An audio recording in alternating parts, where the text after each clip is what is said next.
We're going to be doing some fitness exercises, and we're going to continue our facial fitness exercises here. So I have to set all ego aside and realize that I'm helping you try to firm things up in your face. So sorry about the scary close-ups. Okay, first of all, I'd like to work on this area right here. Oftentimes what happens with age is the eyebrows will sink down. And so what this exercise does, and once again, this is an old Jack LaLanne exercise, what this exercise does is it will help lift your eyebrows. And I saw some pictures literally where it helped people within a matter of weeks. So here we go. You put your hand right here just below your brow line and you resist. So you kind of scrunch down and make a little bit of a monster face. And what you're doing is you're trying to give resistance here. And you're going to do that about 15 or 20 times. Probably, I would say what's called 2 sets. And I would try to do it every day for a while if you can, because that will help get it going. And then maintenance-wise, maybe 2-3 times a week. The next one is for the sinking, saggy, double chin area. And so we're going to make all kinds of funny faces doing this. First of all, you tilt your head back, kind of put your jaw a little bit out, and you're going to go like this. Okay? And you do 15 reps straight forward. Turn off to the left as long as your neck's in an okay shape. 15 reps this way. Okay? And then turn off to this angle. 15 reps this way.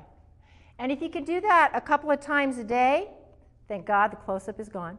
If you can do that a couple of times, a couple of sets a day, probably after a couple of weeks from the pictures I've seen, you're going to start to firm up these muscles. So they're going to pull everything kind of up. Next, we're going to be moving on to our research portion of the show.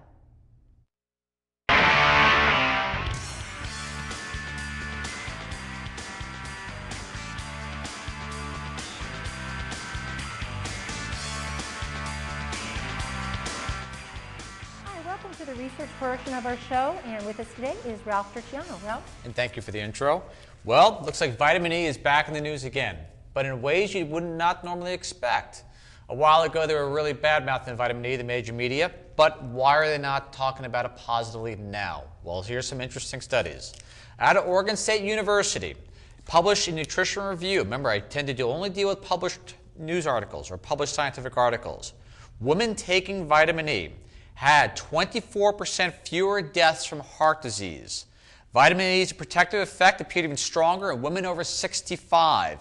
It reduced their heart disease down by 26%, but even more astounding, it reduced cardiovascular deaths down by 49%. That should be national news. That's massive impact, and that's how you lower your health care expenditures. On top of that, the National Review Board set the upper limit, safety limit of vitamin E at 1,500 IUs. Reason not any higher because it begins to block a little bit of vitamin K utilization in the body. Sounds like a little like Coumadin, but maybe the medical establishment moved to vitamin E instead of Coumadin or warfarin or rat poison, whatever you want to call it, would have a little bit better effect. Vitamin E again. This time in a way that you may not think of, rectally. Why? For moderate ulcerative colitis. This is what happened. When administering vitamin E through the other end, what they discovered was basically, and this was published in the World Journal of Gastroenterology too, this came out on October 21st, they took 15 people after 12 weeks of administering vitamin E the other way.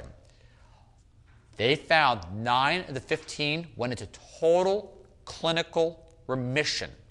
Everyone got benefit. The benefits began to start showing for all 15 after 15 weeks. Or should I apologize, 12 weeks. And the reason they believe is because vitamin E's antioxidant ability to reduce the inflammation down in the intestinal tract very effectively, enough to knock it into clinical remission. That's pretty incredible, and the Mayo Clinic is the one that ran the test itself. Pretty phenomenal for vitamin E. Something that has to be looked at again. And this is one for fibromyalgia. You know what doctors often tell you? It's maybe depression or social isolation that causes the fibromyalgia. That's all in your head. Well, the part right. But it's not depression, it's not social isolation, and it's not anxiety. It is in your head. They discovered that basically there's brain perfusion abnormalities. They could not find out why people with fibromyalgia complained of chronic pain like arthritis with inflammation and all these other symptoms and muscle pain and you name it, without any inflammation.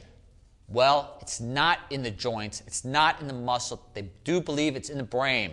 They discovered the greater the brain perfusion, the greater the results of the fibromyalgia itself.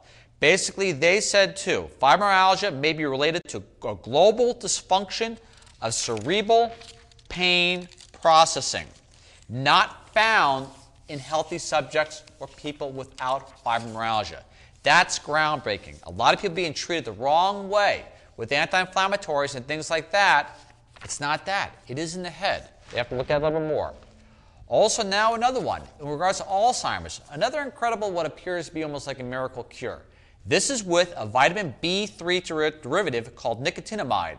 What the researchers at the University of Irvine discovered, when given animals which had plaque or this tau, this protein buildup in the brain, they gave an equivalent of about 2 to 3 grams of nicotinamide or vitamin B3 form. Basically, they said this, cognitively, they were cured. Again, in the Journal of Neuroscience, they performed as if they never developed the disease. 2 to 3 grams of nicotinamide, a B3 derivative. That was phenomenal. They said also this, quote, the vitamin appears to work by clearing tangles of a protein known as tau in the brain cells. In Alzheimer's disease, the protein becomes poisonous and contributes to dangerous clogging in the brain cells. And this said all this done for less than $30 a month. Pretty phenomenal. Not national news, but you'll hear it over here. Another thing in regards to allergies. This one will go a little bit backwards. Allergies are bad. Remember, this is not asthma, this is allergies.